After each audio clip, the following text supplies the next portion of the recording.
दिल्ली के hit and run मामले में पुलिस नाबालिग आरोपी के पिता का नाम चार्जशीट में शामिल करेगी। न्यूज 18 इंडिया ने नाबालिग आरोपी के पिता नरेंद्र सिंह से बातचीत की। नरेंद्र सिंह ने कहा कि उनकी इजाजत के बिना ही उनका बेटा गाड़ी लेकर गया था और पीड़ित परिवार के प्रति उनकी पूरी संवेदना है। तो आप देखिए, एक मां का दर्द उस वक्त पूरे देश के सामने आया जब उसने इंसाफ की गुहार लगाई कि किस तरह से आरोपी गिरफ्त से बाहर है और उसके बेटे को इस सड़क हादसे में अपनी जान गंवानी पड़ी, क्योंकि 23 साल के साहिल की मौत सिर्फ इसलिए हो गई क्योंकि बेकाबू रफ्तार का कहर उसकी जिंदगी पर मौत बनकर टूटा। रिसेंट घटना है। मैं कोशिश, मेरा आत्म गवाही देता है, मैं कोशिश करना वही, मैं बिल्कुल अभी बात मुझे अभी करना उचित नहीं लग रहा। बहुत डिस्टर्ब, गहरा शोक है, हम पूरे फैमिली में गहरा शोक है, उस फैमिली के लिए भी और हमारे खुद का भी। मैं प्रेजेंट में नहीं था, इसके लिए मैं वेरी बहुत सॉरी, बहुत गलती हुआ है, बहुत बड़ी गलती। जो कानूनी प्रक्रिया से होगा आदेश, मैं उसका पालन करूंगा। तो अब देखिए किस तरह से इस वक्त सवाल ये खड़ा हो रहा है कि क्या इस मां को इंसाफ मिलेगा। दरअसल 3 फरवरी की ये घटना दिल्ली के द्वारका इलाके में हुई थी, जिसमें 23 साल के साहिल की जान चली गई थी। इस रोड एक्सीडेंट में एक कैब को भी नाबालिग की स्कॉर्पियो ने टक्कर मारी थी। कैब के ड्राइवर ने उस घटना को लेकर क्या कुछ कहा, वो भी आप सुनिए। 3 फरवरी को हुए एक्सीडेंट में साहिल नाम के 23 साल के लड़के की दुखद मौत हुई। उसी हादसे में एक कैब चालक भी बुरी तरह जख्मी हुए। उनका नाम है अजीत। इस वक्त हम उन्हीं के घर पर मौजूद हैं, जो जख्मी हालात में अपने घर पर फिलहाल हैं। इनसे समझते हैं कि क्या उस वक्त हुआ था, और ये उस वक्त चश्मदीद भी थे क्योंकि ये गाड़ी में मौजूद थे, खाना खा रहे थे, जैसा जानकारी सामने आ रही है। अजीत जी से खुद समझते हैं कि उस वक्त आखिर क्या हुआ था। अजीत जी, सबसे पहले आप अपने बताएं कि आप ठीक हैं अभी, आपको चोट लगी है, कहाँ कहाँ चोट लगी है, अभी कैसी तबीयत है आपकी? पहले से थोड़ा आराम है जी। ये सर फटा था, इधर ये पासू टूटी हुई है, पैर में लगी है और रीढ़ की हड्डी में दर्द है। अच्छा, हाँ जी। अच्छा, आप बताइए क्या हुआ था 3 तारीख को, वहाँ पर किस तरह से एक्सीडेंट हुआ?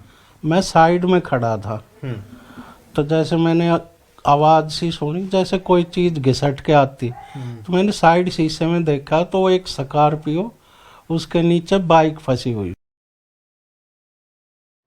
और देखिए, दिल्ली के द्वारका में हुए हिट एंड रन केस में मारे गए साहिल की मां का दर्द छलका है। उन्होंने बताया कि उनका बेटा 2 घंटे तक तड़पता रहा, लेकिन किसी ने उसकी मदद नहीं की। न्यूज 18 इंडिया ने साहिल की मां इन्ना से बातचीत की, जिसमें उन्होंने बताया कि उनके बेटे का 11:30 बजे के करीब एक्सीडेंट हुआ था और 1:30 बजे तक उसे कोई भी अस्पताल लेकर नहीं गया था। इतना ही नहीं, साहिल की मां इन्ना ने इस मामले में नाबालिग को बेल मिल जाने पर भी सवाल खड़े किए, नाबालिग के पिता को सामने लाने की मांग की। उसके चालान को लेकर आपको क्या जानकारी है, उस गाड़ी को लेकर, और क्या कहेंगे कि ये एक्शन इसमें और किसके खिलाफ होना चाहिए? क्या लड़के के पिता के खिलाफ भी एक्शन होना चाहिए? अगर वो ट्रांसपोर्टर है तो उसको ट्रैफिक रूल्स नहीं पता क्या? अगर वो ट्रांसपोर्टर है तो उसको क्या लगता है कि पैसे के दम पे अगर वो अपना धंधा चला रहा है तो वो सिस्टम को मोल्ड कर लेगा? वो हमेशा सिस्टम को मोल्ड कर लेगा। किसी की बच्चे की जान के लिए भी, बिजनेस के लिए वो जो मर्जी करता हो, उसको ये ओवर कॉन्फिडेंस में है वो कि आज तक वो जो करता आ रहा है वो आगे भी चलता रहेगा उसका। नाबालिगों को लेकर लगातार ये बहस चलती रही है देश में कि उसकी उम्र बताया जा रहा है 17 साल है, अब उसको जमानत भी मिल गई है, आपको इंसाफ नहीं मिला ऐसा आप कह रहे हैं। तो इसमें क्या आप मांग कर रहे हैं कि क्या नियमों में बदलाव होना चाहिए? क्या इस पर एक बहस होनी चाहिए कि इस तरह के जो मामले आते हैं, चाहे वो रील बनाने को लेकर इस तरह के एक्सीडेंट्स सामने आ रहे हैं, इसको लेकर क्या होना चाहिए? मैम, सिस्टम में चेंज डेफिनेटली होना चाहिए, इसमें कोई सवाल करने की जरूरत ही नहीं है। सबको पता है, जिनके बच्चे जा रहे हैं उनसे पूछो जाके। और भी तो मरे ना लैम्बोर्गिनी से, अभी और एक और लग्जरी गाड़ी से मारे ना, किससे मारे अभी 6-7 बच्चे। हाँ, तो क्यों ये सवाल पूछने की जरूरत ही नहीं है।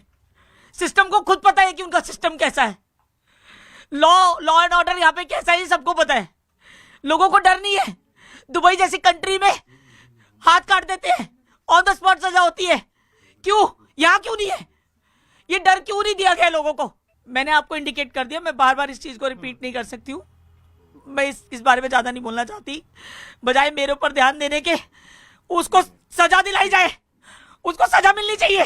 सोसाइटी में उनको रहने नहीं देना चाहिए। ऐसे क्रिमिनल्स को हटाओ यहाँ से। द्वारका वालों के बच्चे खतरे में है।